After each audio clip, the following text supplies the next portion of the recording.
अपनी पत्नी गौरी और बेटे अर्जुन के साथ रहता था। कैलाश के पास एक छोटा सा ठेला था जिस पर वह बिरयानी बेचकर अपना गुजारा करता था। उसकी पत्नी अक्सर बीमार रहती थी, जिसकी वजह से कैलाश जो पैसे कमाता वे गौरी की दवाई में ही खर्च हो जाया करते थे। इस कारण घर की स्थिति काफी खराब थी। एक दिन कैलाश गांव के चौराहे पर बिरयानी बेच रहा था। कैलाश का दोस्त मोहन भी उसके पास खड़ा था। और सुना कैलाश, क्या हाल है? कुछ खास नहीं, बस जैसे तैसे करके घर का गुजारा कर रहा हूँ। वे दोनों बातें करने लगते हैं। तभी कैलाश का बेटा अर्जुन नंगे पैर दौड़ता हुआ अपने पिता कैलाश के पास आता है। पिताजी, जल्दी चलिए, अचानक माँ की तबीयत बहुत खराब हो गई है। अरे, ये क्या कह रहा है बेटा? सुबह तो वह बिल्कुल ठीक थी। चल, जल्दी चलते हैं। मोहन, जरा ठेले का ध्यान रखना, मैं जाकर देखता हूँ कि गौरी को क्या हुआ है। ठीक है कैलाश। कैलाश घबराकर घर की ओर दौड़ता है। घर के अंदर पहुंचते ही वह देखता है कि उसकी पत्नी गौरी चारपाई पर बेजान पड़ी होती है। उसके माथे पर गीली पट्टी रखी हुई थी। कैलाश, अर्जुन का ध्यान रखना, मेरी जिंदगी का अब कोई भरोसा नहीं है। नहीं गौरी, ऐसा मत कह, तू जल्द ठीक हो जाएगी। मैं वैद्य को बुलाता हूँ। कैलाश दौड़ते हुए गांव के वैद्य के पास जाता है।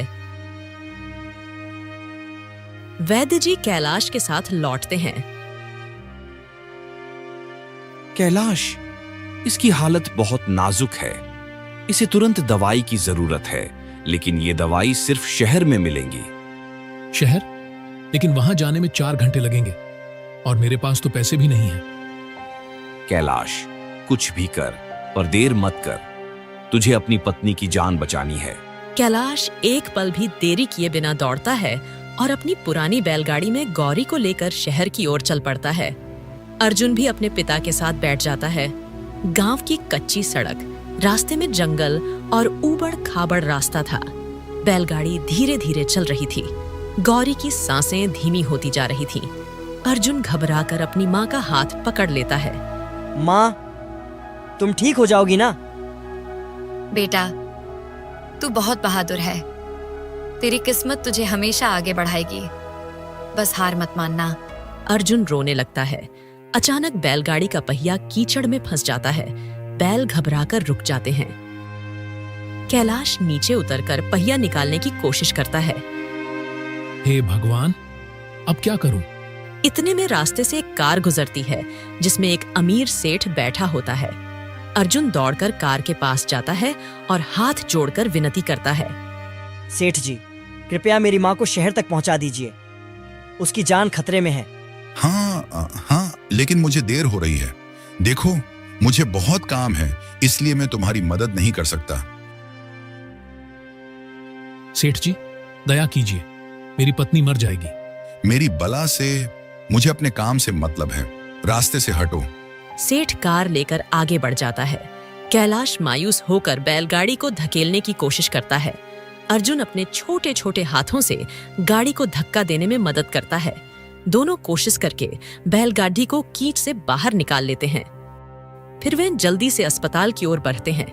शाम का समय। कैलाश किसी तरह गौरी को अस्पताल पहुंचाता है। इसके बाद डॉक्टर जल्दी जल्दी उसका इलाज शुरू करता है।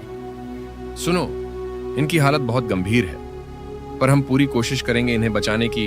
आप यहीं बैठ जाइए। कैलाश और अर्जुन डॉक्टर की बात सुनकर हताश हो जाते हैं। डॉक्टर अंदर चले जाते हैं।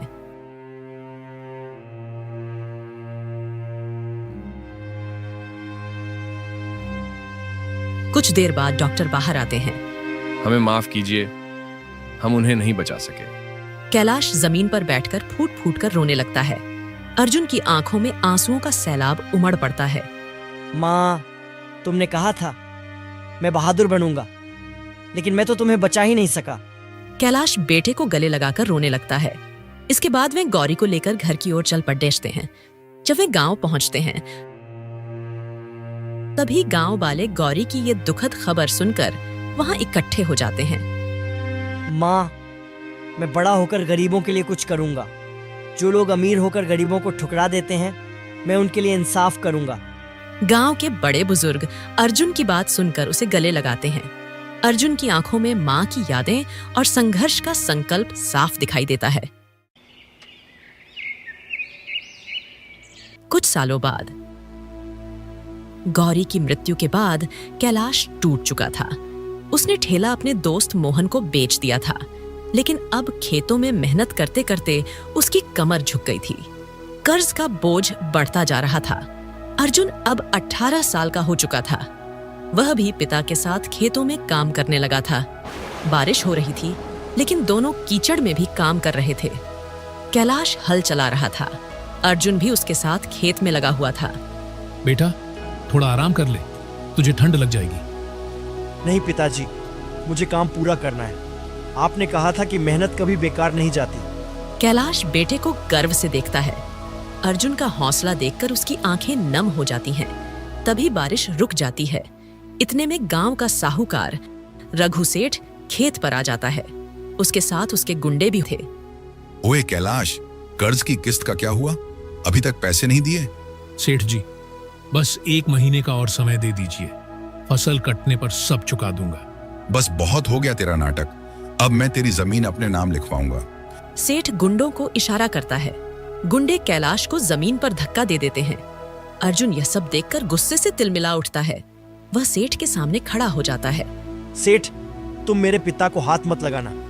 अबे छोटू, तू मुझे धमकी देगा? चल भाग यहाँ से। सेठ अर्जुन को धक्का देता है।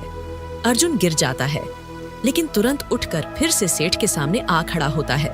उसकी आंखों में आंसू और गुस्सा दोनों होते हैं। मैं तुम्हें अपनी जमीन नहीं लेने दूंगा। तभी गांव का मुखिया वहां से गुजर रहा होता है। वह ये सब देखकर वहां पहुंचता है। रघु, ये तुम क्या कर रहे हो? मुखिया जी, मैं तो इनसे अपना कर्ज लेने के लिए आया हूँ। यह कौन सा तरीका है तुम्हारा कर्ज लेने का? इस प्रकार लोगों को मारकर कर्ज लिया जाता है। मुखिया जी, इसके लिए मैं माफी चाहता हूँ, पर आप ही बताइए, 2 साल हो गए इसने आज तक मेरा कर्ज देने का नाम नहीं लिया। मुखिया जी, मुझे बस अपना उधार चाहिए। मुखिया जी, आप तो जानते हैं कि मैं किन परिस्थितियों से गुजरा हूं। मैंने सेठ रघु का कर्ज देने से कभी मना नहीं किया। बस मुझे थोड़ा और समय दे दीजिए, मैं जल्द ही खर्च चुका दूंगा। ठीक है, मैं तुम्हें 6 महीने का और समय दिलवाता हूँ। 6 महीने के अंदर रघु का कर्ज चुका देना। ठीक है मुखिया जी, आपका बहुत बहुत धन्यवाद।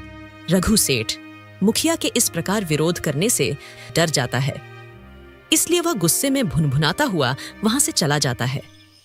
रात का समय, कैलाश और अर्जुन घर के अंदर बैठे थे। अर्जुन चुपचाप अपनी मां की तस्वीर देख रहा था।